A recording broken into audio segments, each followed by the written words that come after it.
let's move on. Next game. So kind of other results now a little bit. Yeah. And we'll start with Nottingham Forest 7-0 against Brighton.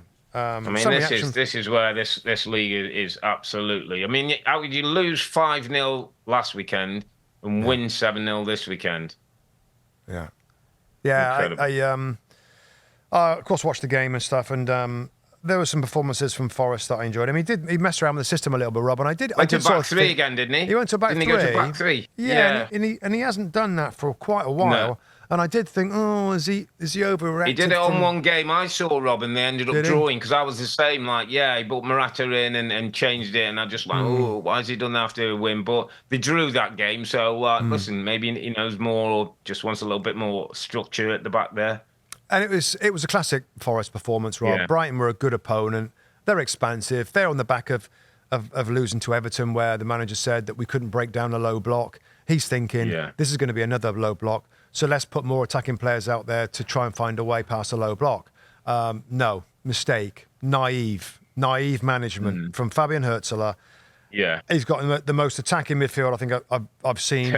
Like you had Jack Hinchelwood and you had Ruter, Pedro, kind of alongside him. Like they're out and out forwards, and then Minter and Matoma and Welbeck. Yeah. And you try and pick a way through. Forest are going to be like, okay. Like we'll soak it up and we're gonna slice through you on the counter. So, Fabian Hürzeler, Rob's had some good moments, and we've all been impressed the way that he's handled press conferences, and some of the performances have been really good. This is a bit of a moment for me. I still think Rob, and I like him a lot. I like the football. I like the way he plays. I sense a little bit of immaturity. He's a young man, and he's 32 something. He said one or two ththings, done one or two things. I think he's had a few yellow cards and red cards and got involved with stuff. And just, he's going to have to just, bite his lip a little bit and learn from this league and understand what this league and the demands are about. I mean, no doubt he's a very talented coach. But I still feel there's a bit of growing up to get with this guy. Yeah, and... we know the club, we know Paul Barber, we know what they're all about. And by the way, they at the end of the season, they do a full assessment. Do a full assessment. And I'm not saying that he's under any sort of pressure, but this football club and the director of football, they know what they're doing. And if they feel there's been an underperformance, they got other people in all the major spots in the club that might come in to replace the ones in the current position. So... Again, I'm not saying they're 10th right now, which is still really good. Yeah, I don't think there's any issue now, but I hear what you're saying. This isn't a club where you'll get away with those things and people won't know. You have to be accountable for that. Yeah. We've got to talk Forest though, mate, haven't we? Yeah. 7 goals. Chris Wood, 17 Premier League goals. Chris Wood, 17. Yeah. I mean, I can't believe it. I mean, he's going to get 20 goals, 20 Premier League goals in a Nottingham Forest team. Yeah. And that's incredible, mate. Yeah, it is incredible, and talk about he just plays within the posts of the. He doesn't really go wider than the width of the goal for crosses, tap-ins, and we're not. This is not my underappreciated performer, Rob, but he was strong up there, and I absolutely. And we in the studio we kind of talk about the player of the day really, and the player of the day most people thought on Saturday was Chris Wood, and brilliant.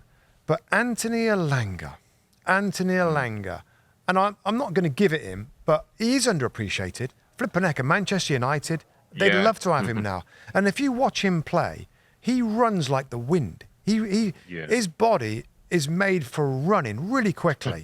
It looks so effortless. He glides across the pitch. His crossing was immaculate. Chris Wood at the back post, Rob, where he hangs the ball up. Yeah, he fizzes another one low for Wood to tap it in. I thought Elanga... And I think, we know about Gibbs-White. Hudson-Odoi can do his thing, but Hudson-Odoi is not as good as Elanga for me. Elanga really is stepping up to be a very effective player, particularly in this system. Yeah. Counter-attacking, bags of energy, one of the quickest in the league, and the final ball. So I just wanted to make sure... He's a perfect player for that system, the way he wants to play. And Chris Wood's loving it. And Chris Wood's I think we've got to say...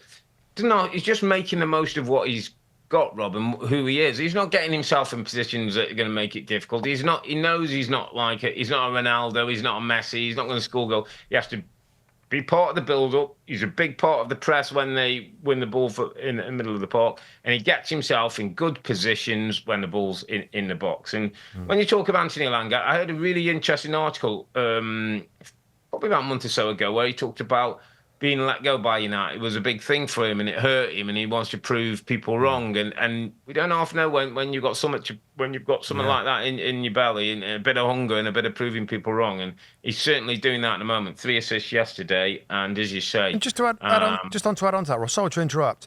Just like, first off, having something to prove, right? And second off, when you're that player that's on the edge at Man United, right?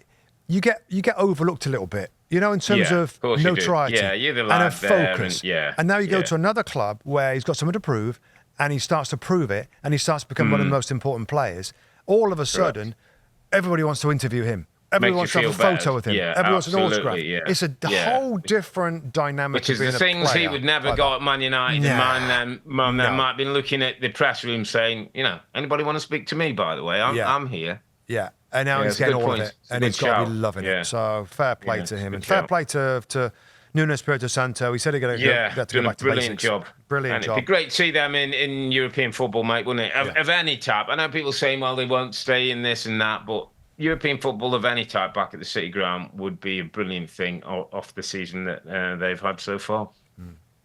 Yeah, and they by the way, it's probably going to be 5 for the top. Yeah, it could be top. Top after qualifying and the English teams, it looks like we might get another spot. So if Forest can finish in the top 5 to play Champions League football, that'd be dreamland for them. Hi there, I'm Rebecca Lowe, studio host of NBC's coverage of the Premier League. Don't forget to hit subscribe to watch more videos all season long. And if you want even more Premier League content, from original series to live matches, head over to Peacock.